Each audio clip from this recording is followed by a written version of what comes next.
오늘 말씀 같이 나누겠습니다. 오늘 함께 나눌 말씀은요, 마태복음 18장 21절, 22절.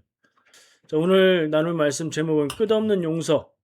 이렇게 해봤습니다. 마태복음 18장 21절, 22절 말씀 같이 봉독하겠습니다. 그때에 베드로가 나와 이르되, 주여, 형제가 내게 죄를 범하면 몇 번이나 용서하여 주리까? 7번까지 하오리까? 예수께서 이르시되 내게 이르노니 7번뿐 아니라 7번을 70번까지라도 할지니라. 아멘. 자, 베드로가 예수님께 질문합니다. 형제가, 여기서 형제라고 얘기하는 건 믿음 안에서 성도를 얘기하는 거겠죠. 형제가 내게 죄를 범하면 몇 번이나 용서해야 하겠습니까? 라고 질문을 하죠. 근데 질문만 한 게 아니라 자기의 생각을, 자기의 답을 이야기합니다. 7번까지 하오리까? 7번까지 하면 되겠습니까? 이런 느낌으로 다가오죠. 예수님의 답은 뭐예요? 예수님은 7번뿐 아니라 7번을 70번까지라도 해라. 용서를 7번뿐 아니라 그 70배까지라도 해라. 라고 말씀하세요. 저는 이 말씀을 처음 들을 때에 좀 감동이 됐고요. 7번씩 70번. 몇 번이에요, 그러면? 7, 7, 49, 490번인데, 야, 도대체 어떤 사람이 나한테 490번의 죄를 범할 수 있겠고, 내가 그것을 세다가 490번을 잊지 않고 세다가 491번 용서 끝났고 이제부터 용서 없습니다. 이럴 수 있을까? 세다가 잊어버려서 결국에 용서하자 이렇게 되는 건가? 뭐 그런 생각이 들기도 했습니다.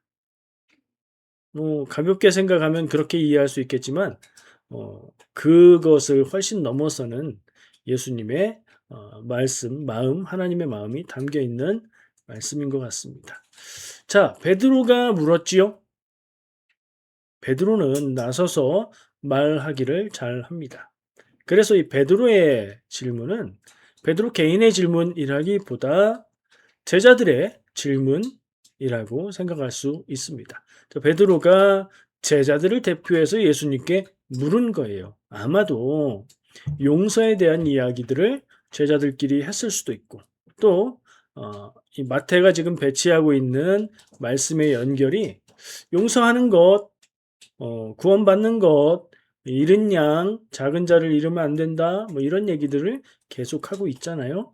주제의 연결성을 갖고 말씀을 기록한 것 같기도 합니다. 어쨌든 베드로의 베드로의 아량은 어느 정도냐? 7번. 왜 제가 이렇게 표현할까요? 7번이 베드로가 많이 한 걸까요? 작게 한 걸까요? 여러분은 누군가 나에게 같은 사람이 죄를 범한다 하면 몇 번까지 용서할 수 있으십니까? 좀 깊이 생각해 봐야 될 부분이지만 그냥 참아주는 거하고 용서하는 거는 조금 다를 수 있습니다. 근데 뭐 거의 비슷하다고 생각할 수 있겠죠. 자, 누군가 나에게 같은 사람이 계속해서 잘못을 하는데 몇 번 정도 참고 그 다음에 도저히 못 참겠다 이럴 것 같습니까? 우리 민족은 옛날부터 3, 세번의 민족 아니겠습니까? 3번 정도는 참을 수 있지 않겠습니까? 아니라고요? 요즘에는 단 한 번도 나에게 잘못하거나 죄 짓는 건 내가 넘어갈 수 없다. 이런 세상 아닙니까? 근데 옛날에 좀 여유가 있을 때는 한 3번까지는 참고 용서하지 않았을까? 이런 생각을 해봅니다. 유대인들도 비슷했던 것 같습니다. 베드로가 7번을 얘기한 데는 이유가 있었어요. 나름의 이유가 있는데 왜냐하면 기존의 유대인들의 기준에서 나에게 죄 짓는 사람을 아량을 베풀어 용서할 때는 얼마나 용서할까 하는 답이 있었어요. 랍비들이. 율법을 해석하고 하나님 말씀을 해석하고 가르치는 랍비들이 제시하는 용서의 횟수는 3번입니다. 우리나라 사람들하고 비슷하네요. 3번까지는 용서하고 4번째부터는 용서하지 말라라고 랍비들이 가르쳤어요. 이 랍비들이 3번을 이야기할 때는 3번까지만 용서해라 라는 얘기일까요? 3번은 참아라 라는 얘기일까요? 많이 참고 봐줘서 3번이었을 겁니다. 그러면 베드로의 7번은 어떻습니까? 예수님이 하신 말씀, 우리는 성경 말씀만 보니까 야, 째째하게 7번이란다, 7번. 예수님은 7번을 70배라고 말씀하시는데 이렇게 비교가 되겠지만 그 속사정을 보면 베드로가 통 크게 얘기한 겁니다. 같은 사람이 나에게 7번을 죄 짓는 동안 내가 그것을 용서할 수 있다? 대단한 사람이지 않을까요? 한번 상상해 보세요. 남 얘기로 생각하지 말고 나에게 누군가 계속해서 나를 괴롭히고 귀찮게 하고 불편하게 하고 힘들게 하고 아프게 한다. 7번 참을 수 있겠습니까? 7번 용서할 수 있겠습니까? 어쩌면 용서가 참는 것보다 더 어려울 것 같아요. 베드로는 그 7번을 얘기한 겁니다. 통 큰 베드로입니다. 아량 있는 베드로예요. 예수님의 가르침을 예수님의 가르침으로 넘어가 볼게요. 예수님의 가르침은 몇 번이었다고요? 490번이요? 예수님이 그러면 베드로보다 그 아량이 70배 정도만 더 넓고 크실까요? 어떻게 생각하십니까?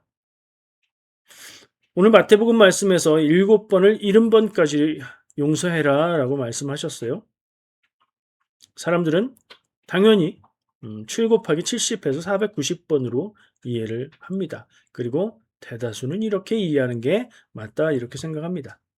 근데요, 주석서에서는 이것을 좀 자세하게 연구하고 또 주장하는 사람들의 주장들을 다 다루고 있는 책에 보면 이 예수님의 말씀의 표현은 7번씩 70번이라고 말씀하신 표현은 7 곱하기 70으로 볼 수도 있고 7 더하기 70 아니 70 더하기 7로 볼 수도 있다 이렇게 설명합니다. 뭘 보면 그렇습니까? 우리말이 어디를 봐서 그래요? 우리말로는 그렇지 않아요. 번역을 선택을 해서 번역을 해 놓은 거고요. 원어인 헬라어로 보면 이게 우리말로 번역된 뜻일 수도 있고 70 더하기 7일 수도 있다고 합니다. 언어가 다르니까 그렇다고 하면 그런가? 그러면 뭐가 맞는 걸까요?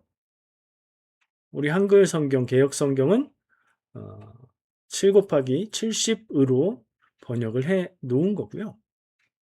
다르게 해석을 해서 70 더하기 7로 하면 77번이 되는 거죠. 숫자로 보면 차이가 큽니다. 근데 의미로 보면 같습니다. 왜 그렇죠? 성경의 숫자는 어떻게 봐야 됩니까? 성경에 나오는 숫자는 그 상징적 의미까지도 생각을 해 봐야 돼요. 상징적 의미를 표현하지 않은 숫자들도 있어요. 그럴 때는 상징적 의미를 대입해 봤을 때 별로 관계없다 이런 느낌이 들어요. 근데 상징적 의미를 포함하고 있는 숫자는 그 상징의 의미를 넣어 봤을 때 이런 의미구나 하고 좀 더 깊이 이해가 됩니다. 자, 오늘 예수님이 하신 말씀 예수님의 용서의 횟수에 많이 등장하는 숫자는 몇입니까? 우리는 지금 제가 말한 표현으로 이해하지 않습니다. 7 곱하기 70은 490이든가 70 더하기 7은 77이든가 둘 중에 하나지. 근데 예수님 시대의 사람들, 헬라어를 쓰는 사람들에게는 이게 7이 2번 나오는 이야기입니다. 7도 7이고요. 70은 7의 10배니까 또 7인 거예요. 7이 성경에서 상징하는 의미가 있지요. 7은 완전수라고 부르지 않습니까? 그 의미는 완전하다 이렇게 생각하는 건 아니고 충분하다. 7을 하나만 썼을 때는 충분하다. 풍성하다. 이렇게 이해하면 되고요. 뭔가를 했다 그러면 완전하게 한다. 이렇게 이해하면 되는데 그걸 한 번 7로 하는 게 아니라 10배를 더한 숫자 70을 거기에 함께 병렬로 배열하고 있는 거예요. 그러니까 굉장히 완전하게 해라라는 걸 강조하는 표현이 되는 거예요. 그러니까 7 곱하기 70이 되든지 70 더하기 7이 되든지 간에 이건 같은 의미예요.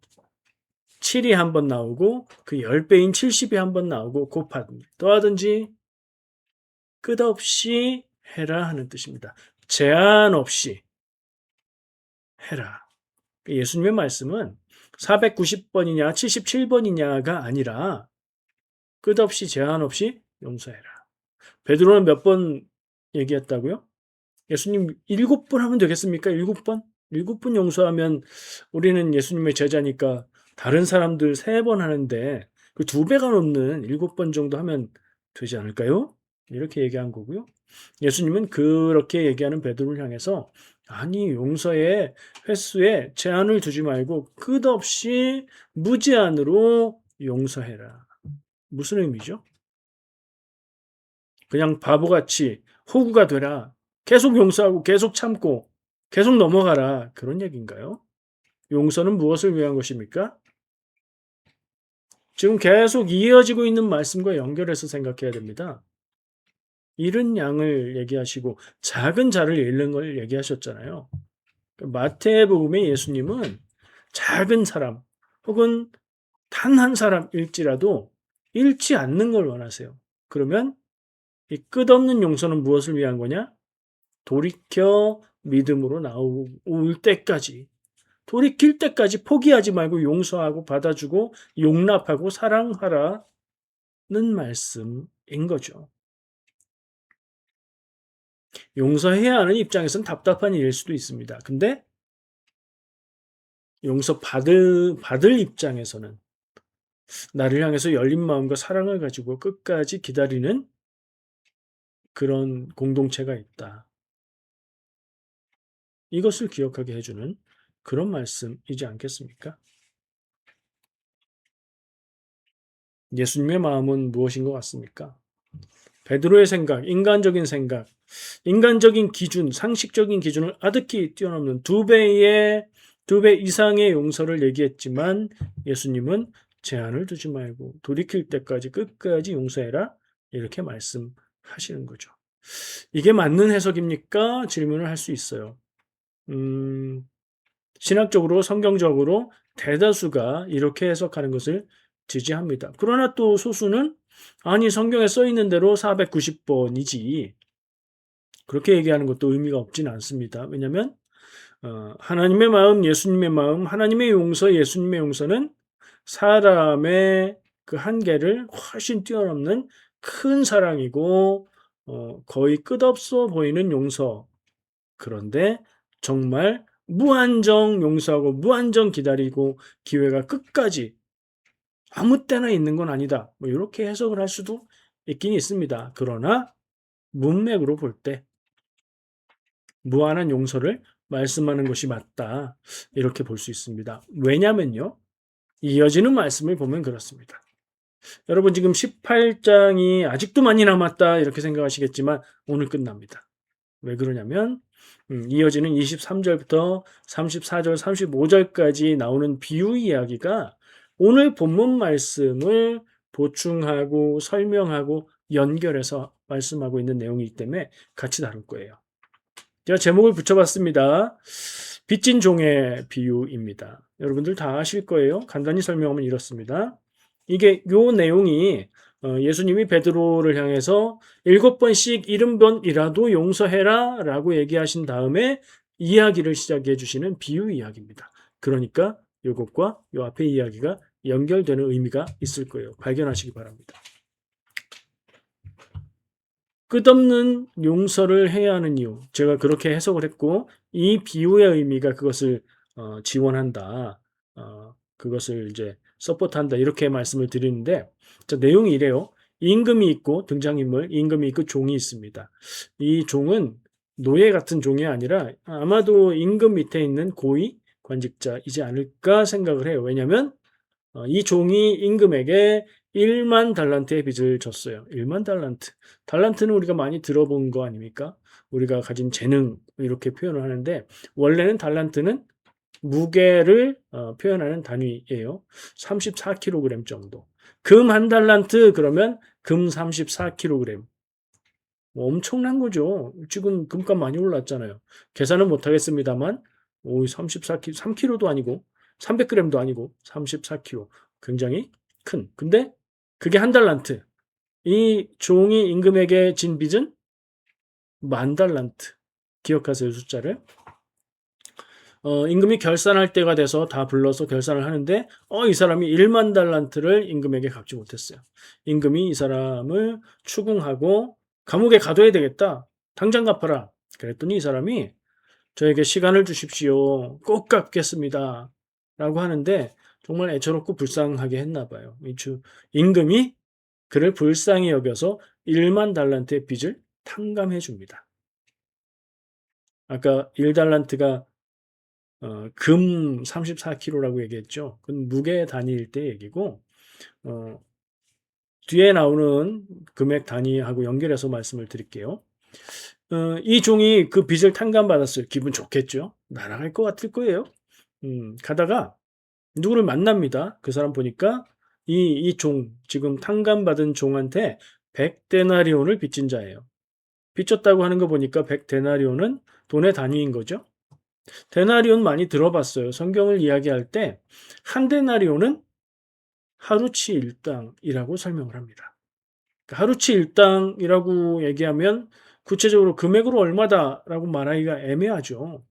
그냥 노동자의 일당과 기술자의 일당과 그리고 뭐 나라마다 최저시급과 이런 것들이 다르니까 좀 애매해요. 그냥 1데나리온은 하루치 일당 이렇게만 생각해도 돼요. 100데나리온 빚진 사람한테 갚으라고 붙잡고 성경에 보니까 목을 잡고 얘기를 했대요. 죽일 듯이 위협하면서 얘기했던 얘기인데 갚으라고 추궁을 하고 감옥에 가뒀어요. 이 100데나리온 빚진 사람도 똑같이 말합니다. 조금만 말미를 주시면 제가 갚겠습니다. 근데 아니 나는 안 기다려. 당장 갚아. 그리고 감옥에 가뒀다. 그것을 보고 다른 동료들이 다른 종들, 다른 신하들이겠죠. 다른 사람들이 왕에게 임금에게 이 얘기를 가서 전합니다. 아니 임금님 좀 전에 1만 달란트의 빚을 탕감받은 그 사람이 가다가 100데나리온 빚진 사람을 만나서 그 갚으라고 그를 가둬버렸다고 합니다. 근데 지금 돈의 단위가 달란트와 데나리온으로 비교가 되고 있죠. 뭔가 여기에 뭔가 있을 것 같잖아요. 여러분들도 들어본 기억도 날 것이고 얼핏 기억도 날 거예요. 근데 숫자까지 기억은 못 하시겠죠. 이게 어마어마한 차이가 나는 단위예요. 1로 줄여서 얘기할게요. 아까 1데나리온은 하루치 품삯, 하루 일당이라고 얘기했죠. 근데 지금 이 사람의 빚은 100데나리온이에요. 그러니까 100일치 품삯의 양을 빚졌어요. 그거 안 갚는다고 가뒀다는 거죠. 그러면 그 종이 임금에게 빌렸다가 못 갚았지만 탕감받은 완전히 없어져 버린 그 1만 달란트는 도대체 얼마일까? 1달란트는 아까 얘기한 금 단위는 잊어버리시고 1달란트는 6천 데나리온과 같습니다. 그러니까 1달란트는 6천일의 일당을 합한 금액이에요. 그럼 6천일이라면 1달란트를 만들 수 있겠네? 만들 수 있습니까? 먹고 사는데 쓰고 다 쓰고 해야 되잖아요. 그러니까 하나도 안 쓰고 6천일을 모아야 되는 게 그게 1달란트. 만 달란트가 아니라 1달란트. 이 단위가 복잡하죠. 자, 이것만 기억하세요. 1만 달란트와 100데나리온의 차이를 비율로 얘기하면 60만 분의 1입니다. 이건 뭐 돈으로 따지면 1원 대 60만 원이라고요. 이걸 키워보세요. 이게 지금 1원이 아니잖아요. 100데나리온이니까 100일치 급여잖아요. 하루에 10만 원, 뭐 하루에 100불로 치면 얼마입니까? 계산이 잘 안 되는데. 하여튼 그 돈과 그것의 60만 배의 비교가 안 되는 단위죠. 이게 강조하고 있는 거예요. 용서받은 건 비교할 수 없이 큰 양을 용서받았는데 야 그만큼 내가 이거 이익 본 거 아닙니까? 이익을 봤어.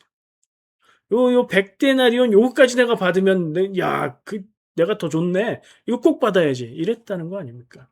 이 얘기를 왜 하는 거죠, 예수님이? 이야기예요? 비유예요?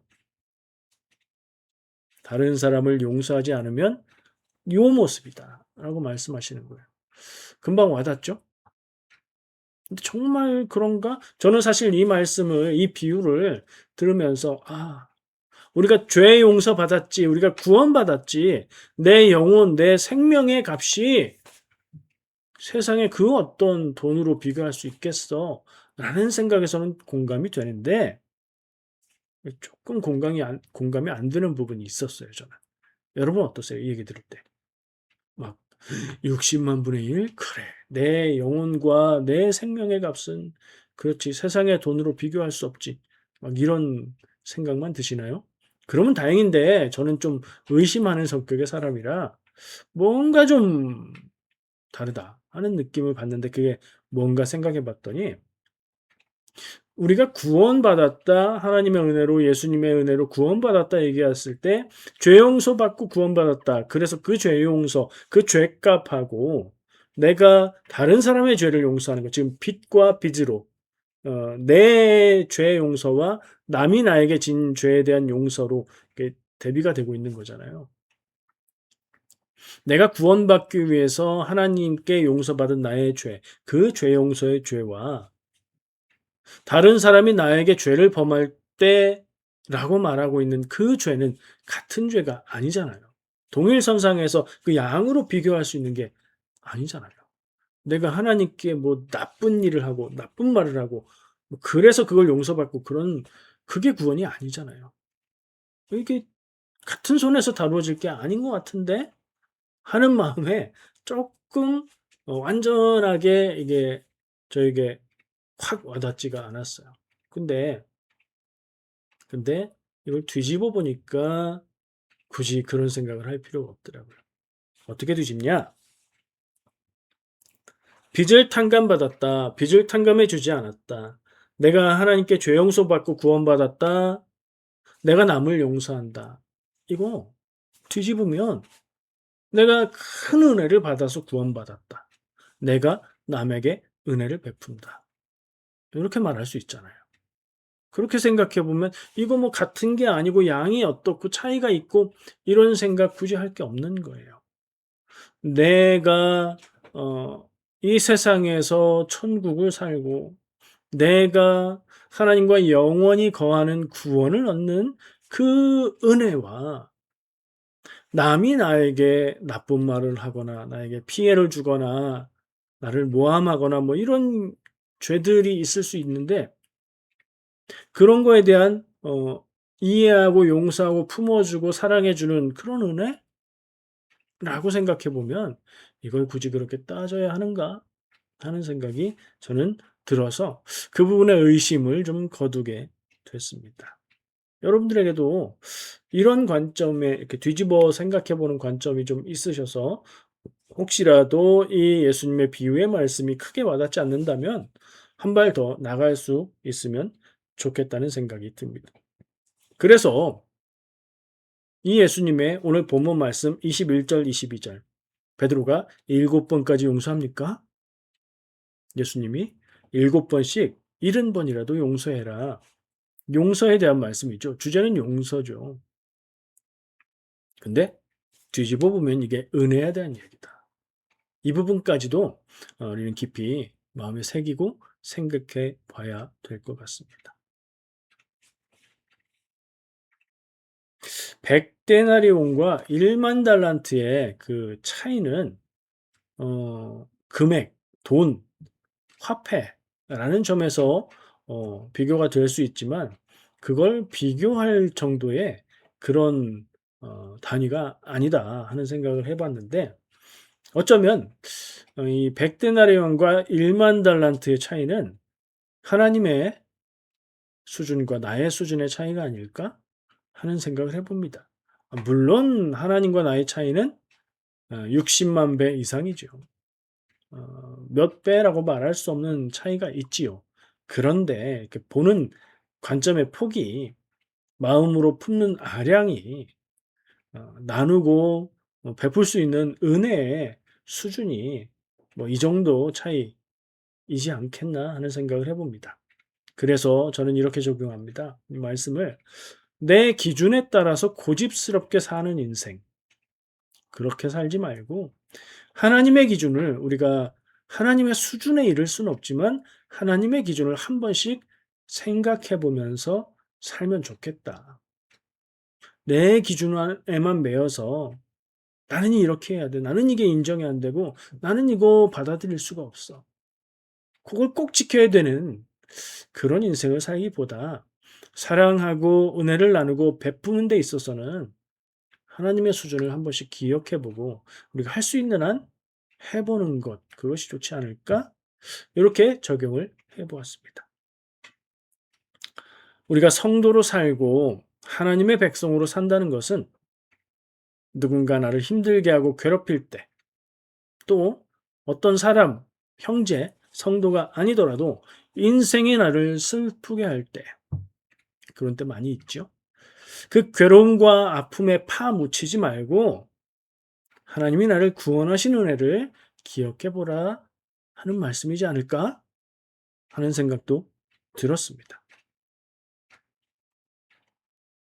일단은 여기까지 하면 오늘 나누고 싶은 말씀은 다 나눈 것 같은데요. 노파심이라고 하죠. 뭐 하나 사족을 좀 붙여야 될 부분이 있어요. 뭐냐면요, 이 예수님의 말씀이 형제 간에, 그러니까 성도와 성도 사이에 모든 죄를 다 조건 없이 용서하라는 말씀인가? 끝없이 한없이 용서하라는 말씀이긴 한데 모든 죄를 내가 다 용서해야 된다는 말씀인가? 이게 용서할 수 있고 없고를 떠나서 너무나 큰 범죄를 저질렀다면, 살인죄라면, 성범죄라면, 아주 큰 물질적인 피해를 입힌 사기를 범죄로 했다면, 뭐 그런 일들에 한번 생각을 해볼 필요가 있어요. 예수님의 말씀이 사랑하고 용서하고 품고 그가 돌아올 때까지 그렇게 하고 또 그렇게 은혜를 베풀면서 은혜 안에서 살라라는 말씀에서는 아멘이죠. 아멘인데 그 말씀이 모든 죄를 다 용서해라,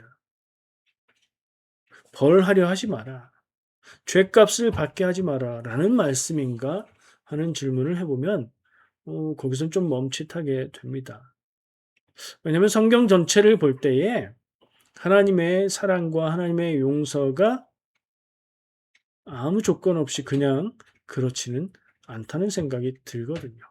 하나님이 용서하지 못할 죄는 없지만 회개하지 않으면 용서할 수 없고요. 그리고 진정한 회개는 죄로 인한 생긴 모든 아픔과 일들을 책임지는 것까지가 진정한 회개라고 나누었던 기억이 납니다. 교회 안의 성범죄 말하기가 참 그렇습니다. 목회자의 성범죄, 성도들 간의 성범죄 있습니까? 없습니까? 우리 교회 말고요. 교회 전체로 얘기하기 쉽게 남의 교회에서 그런 일이 있습니까? 없습니까? 저는 증언으로 들은 사례도 있고요. 있습니다. 그거 어떻게 해야 됩니까? 교회가 일반적으로 어떻게 반응합니까? 은혜로 용서하고 품자 이렇게 하고 피해자를 정말 괴롭히는 일들을 합니다. 그래야 됩니까? 그게 용서입니까? 아니요. 그럼 어떻게 해야 되죠? 오늘 용서라는 예수님의 말씀을 이런 상황에 어떻게 적용해야 될까요? 정말 법으로도 상식으로도 용서받을 수 없는 죄인데? 라고 생각되는 일들을 하는 사람을 내가 성도라는 이유로 다 용서해야 된다. 내가 용서할 수 없는 것들까지도 용서해야 된다.